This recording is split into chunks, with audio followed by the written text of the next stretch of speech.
Hi everybody, this is Lindy.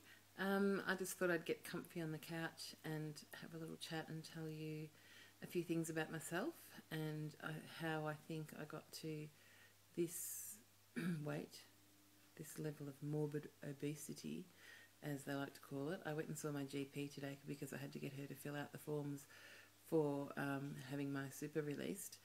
And she apologised. She's so nice. She apologised for having to call me morbidly obese on the form. And I thought that was really cute because it does sound really horrible. And generally, you know, you don't feel like you're a morbidly obese person.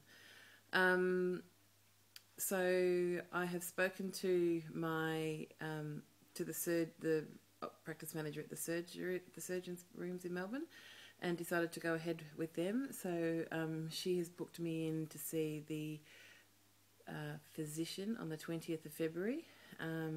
So she has booked that far away because we have to wait to see if I get approved for having my super released.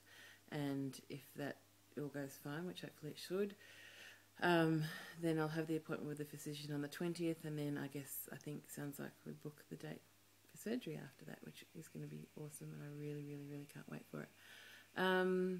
It's funny because I look at myself as I'm recording, and I just don't feel like it's me, who I really am. Like, I don't like looking at myself anymore because I feel like it's not me. Like, I feel like I look like a completely different person to what I'm supposed to look like. Like when I was, say, I think what I look like was what I looked like really about 50 kilos ago. And I think that's what I'm supposed to look like. And I look at myself now and I just don't recognise myself, and I don't like what I see. And that's why, you know, one of the reasons why I'm changing this and having the surgery done. Apart from the fact that, you know, it's just uncomfortable being fat. And, you know, yeah, you know, I've tried the fat acceptance thing, and to a certain degree, you know, I do believe in that. I don't think people should hate themselves for being fat, but it kind of goes with the territory in a way. It's like, I don't know, you just feel bad about yourself, and you know people are judging you, and you know people are watching you, and you feel really aware of eating in public and what you're eating and that kind of thing. That's how I feel anyway, and from what I can gather, a lot of overweight people feel that way. And I don't want to feel like that anymore. I just want to be happy in my own skin, and I just want to be able to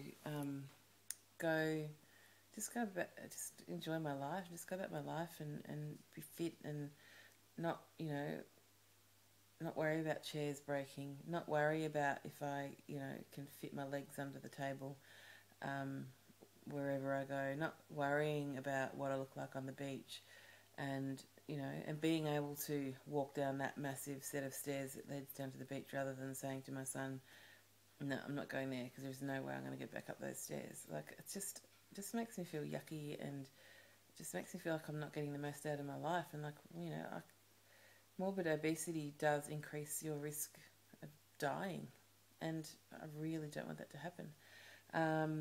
And I do have a history of heart disease in my family. So, you know, all those things are risk factors, and, you know, I just don't want that to happen, and I don't want my son, who's only 13, to become, well, he wouldn't be an orphan because he's still got a dad, but that's really annoying. When the phone rings, the video goes off. So I was just like on a roll talking about what was going on, and the phone rang and I got cut off. So, yeah, I was talking about not wanting to die, and, you know, not wanting to have my son go through that, and, you know, and my family, and, you know, I just want to live. So that's why I'm having surgery. I think I've always been tall, so I'm 5'11" and a half, which I think is about 181.4 centimetres or something like that. And at the moment I weigh, I think, around 141 kilograms, which I think is about 313 pounds. Kilograms sound much better. Glad I'm in Australia. And I think my ideal weight, I think, as far as, you know, medically and everything is concerned, is 65 kilos, but I've kind of never really been 65 kilos.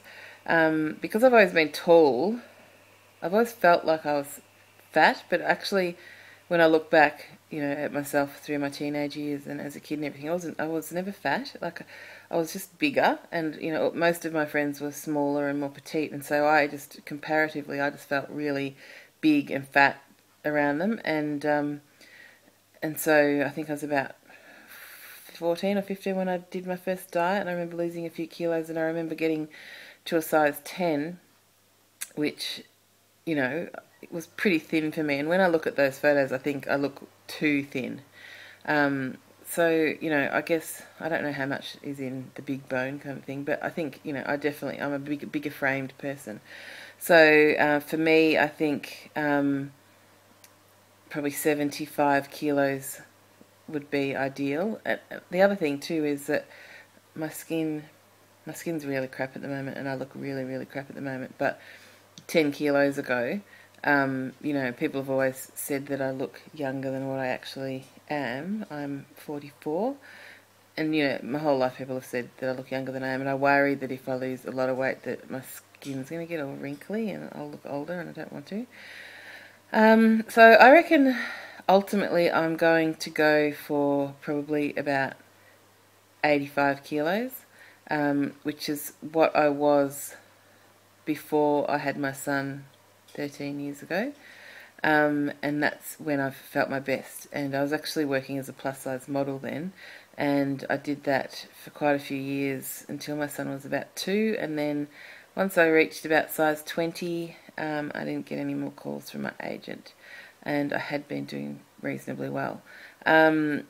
So, and then things just have spiraled. But what I put my weight gain down to for the last, 13 years is, I used to live in the city and I didn't have a car, and I used to walk everywhere. So that was one thing. I just got lots of incidental exercise, like I just walked everywhere. When I had my son, I walked everywhere with him with the pram. We lived in the city, it was just walking everywhere, go get the shopping. I also had a bike, and when he was little, he'd go on the back, the child seat of my bike, and we'd ride around Albert Park Lake, we'd ride to the shops, do the shopping, So I was a lot more active. Plus, at that time too, I wasn't really drinking that much. Previously, I'd worked in hospitality, so working in hospitality, was running around a lot, but I was also like drinking and smoking and eating crap food. But I think all the running around, plus I was exercising and lots of incidental exercise, I think that helped me to stay not so big. So probably about 14 years ago, 15, oh God, it's gone quickly. I started running with a friend in Melbourne, and I probably lost about 10 kilos, and that was probably all I needed to lose. Like, I was probably only ever my whole adult life really up to 10 kilos overweight, even though I thought I was like really overweight. And that was reasonably easy to lose, and I was really fit and in shape and running, and gave up smoking and all that kind of thing, and then slowly things started to creep back in. And when my son was about 2, I gave up smoking. Like, I didn't smoke all the time. I never really liked smoking, but it was my kind of crutch thing. So I would, when I was stressed or anxious or worried or whatever, I would smoke, or I would smoke socially.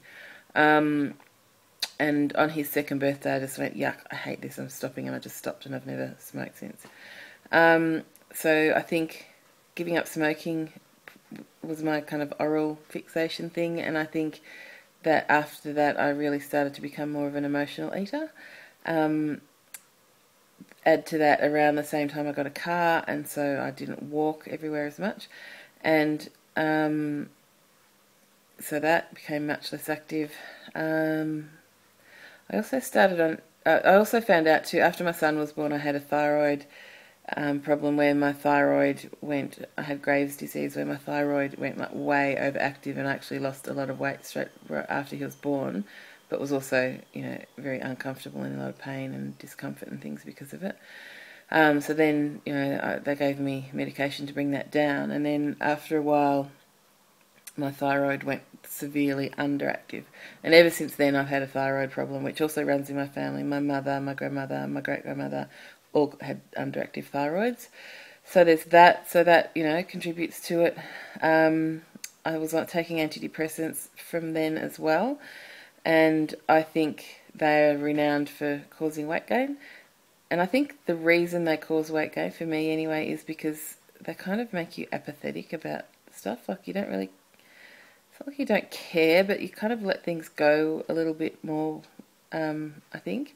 And I've recently stopped taking antidepressants because I wanted to see what it was like off them after being on them for 10 years or something. So it's been pretty kind of horrific getting off them, but it's actually I'm on the tail end of that, so everything seems to be like looking a little bit better.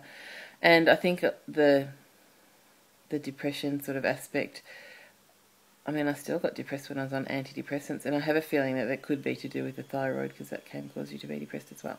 So I'm trying life without antidepressants.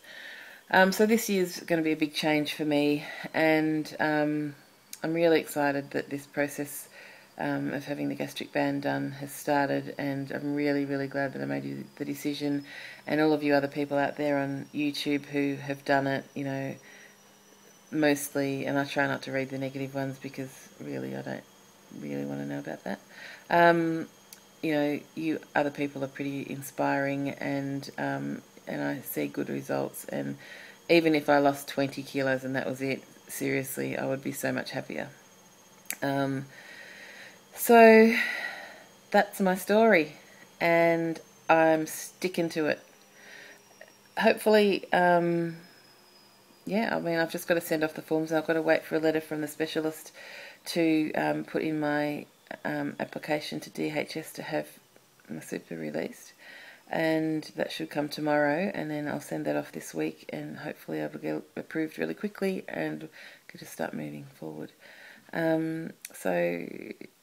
That's my little story, and I'll post again in a few days, maybe next week. Bye.